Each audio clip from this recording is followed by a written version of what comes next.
Welcome to my channel advance educare JPG. এই video বিষয় হচ্ছে অষ্টম শ্রেণীর ইতিহাস ফাইনাল পরীক্ষার সাজেশন, অর্থাৎ মান 2, 3 এবং মান 5-এর সাজেশন। এরপর পরবর্তী ভিডিওতে তোমাদের মান 1-এর উত্তরসহ সাজেশন দেওয়া হবে। তোমরা যদি এই সাজেশনে দেওয়া প্রশ্নগুলোর উত্তর খুব ভালোভাবে পড়ে যাও, তাহলে আশা করি তোমরা পরীক্ষার সমস্ত প্রশ্নগুলি কমন পেয়ে যাবে।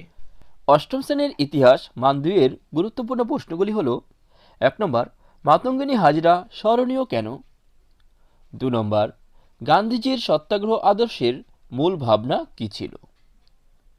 3 নম্বর, মহাত্মা গান্ধীর নেতৃত্বে 3টি আঞ্চলিক আন্দোলনের নাম লেখো। তারপর 4 নম্বর প্রশ্ন হচ্ছে সংবিধান কাকে বলে? এই প্রশ্নটা খুবই গুরুত্বপূর্ণ, এটা খুব গুরুত্ব সহকারে তোমরা পড়বে। 5 নম্বর প্রশ্ন, ভারতের নাগরিকের যে কোনো 2টি মৌলিক কর্তব্য উল্লেখ করো। তারপর 6 নম্বর গুরুত্বপূর্ণ প্রশ্ন হচ্ছে দ্বি-জাতিতত্ত্ব কি? এই প্রশ্নটাও খুবই গুরুত্বপূর্ণ, এটাও তোমরা খুব গুরুত্ব সহকারে ভালোভাবে পড়বে। তারপর 7 নম্বর প্রশ্ন হচ্ছে মুসলিম লীগের লক্ষ্য কি ছিল? 8 নম্বর প্রশ্ন, রাওলাট সত্যাগ্রহ আন্দোলন কেন হয়েছিল?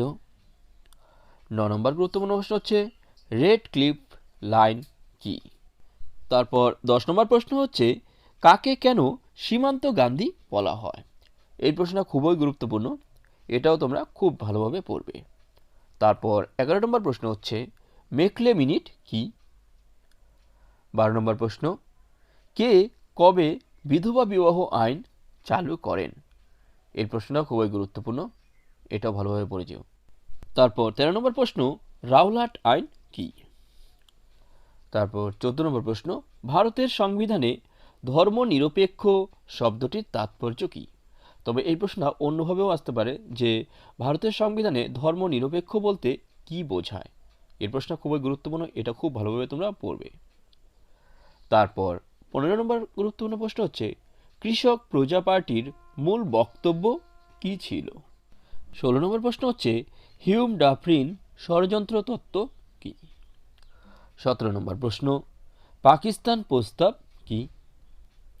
18 নম্বর প্রশ্ন, ভারতের রাষ্ট্রপতি পদে নির্বাচিত হওয়ার যোগ্যতা কি? তারপর 19 নম্বর প্রশ্ন হচ্ছে পশ্চিমবঙ্গের পঞ্চায়েত ব্যবস্থার কয়টি স্তর ও কি কি? 20 নম্বর প্রশ্ন, উডের প্রতিবেদন বা উডের ডেসপ্যাচ এ কি কি সুপারিশ করা হয়েছিল? এটাও এভাবেও আসতে পারে যে টিকা লেখো উডের প্রতিবেদন বা উডের ডেসপ্যাচ। তারপর 21 নম্বর প্রশ্ন হচ্ছে 1950 খ্রিস্টাব্দে 26শে জানুয়ারির গুরুত্ব কি? তারপর 22 নম্বর প্রশ্ন, চৌরি চৌরার ঘটনা কি?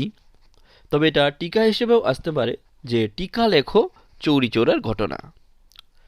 তারপর 23 নম্বর গুরুত্বপূর্ণ প্রশ্ন হচ্ছে কবে কাদের মধ্যে গান্ধী আরউইন চুক্তি স্বাক্ষরিত হয়েছিল? 24 নম্বর প্রশ্ন, কর্নওয়ালিস কোড কি?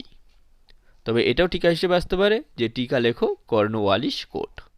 তারপর 25 নম্বর প্রশ্ন হচ্ছে প্রাচ্য ও পাশ্চাত্য দ্বন্দ্ব কি? 26 নম্বর গুরুত্বপূর্ণ প্রশ্ন হচ্ছে টিকা লেখো মহারানীর ঘোষণাপত্র। 27 নম্বর প্রশ্ন, টিকা লেখো রেড ক্লিফ লাইন। 28 নম্বর প্রশ্ন হচ্ছে দিল্লি চুক্তি কবে কাদের মধ্যে হয়েছিল? 29 নম্বর প্রশ্ন, করেঙ্গে ইয়া মরেঙ্গে উক্তিটি কার? এটি কোন আন্দোলনের সঙ্গে যুক্ত? তারপর 30 নম্বর প্রশ্ন, উডের প্রতিবেদন কি?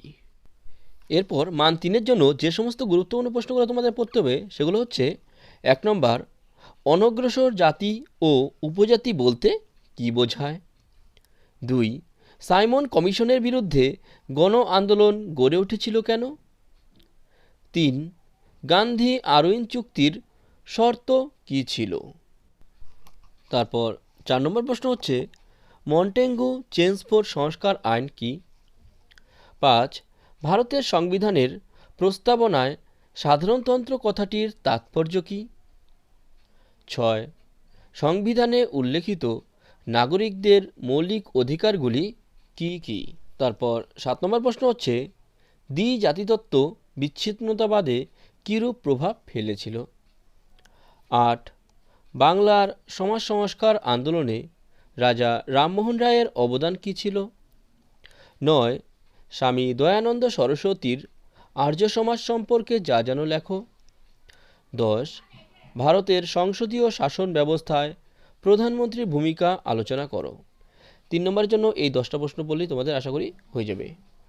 আর মান 5-এর জন্য যে সমস্ত প্রশ্নগুলো তোমাদের পড়তে হবে সেগুলো হচ্ছে: 1.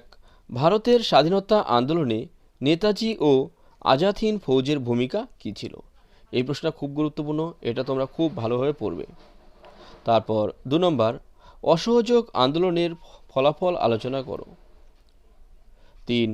ভারত ছাড়ো আন্দোলনের সংক্ষিপ্ত বিবরণ দাও। তোমরা মান 5-এর জন্য এই 3টি প্রশ্ন খুব ভালোভাবে পড়ে যাও। আর এর পরবর্তী ভিডিওতে তোমাদের জন্য থাকছে মান 1-এর উত্তরসহ সাজেশন। আর তোমাদের যদি এই ধরনের সাজেশন, নোট ইত্যাদি শিক্ষামূলক ভিডিওর প্রয়োজন হয় তাহলে আমার এই চ্যানেলটিকে সাবস্ক্রাইব করে বেল আইকনটি অন করে রেখো, যাতে এই ধরনের ভিডিওগুলো আপলোড করার সঙ্গে সঙ্গেই তোমরা তার নোটিফিকেশন পেয়ে যেতে পারো। এছাড়াও তোমাদের কোন বিষয়ে কী ভিডিও লাগবে সেটাও আমাকে কমেন্ট করে জানাতে পারো, চেষ্টা করবো সেই বিষয়ে একটি ভিডিও তৈরি করে দেওয়ার।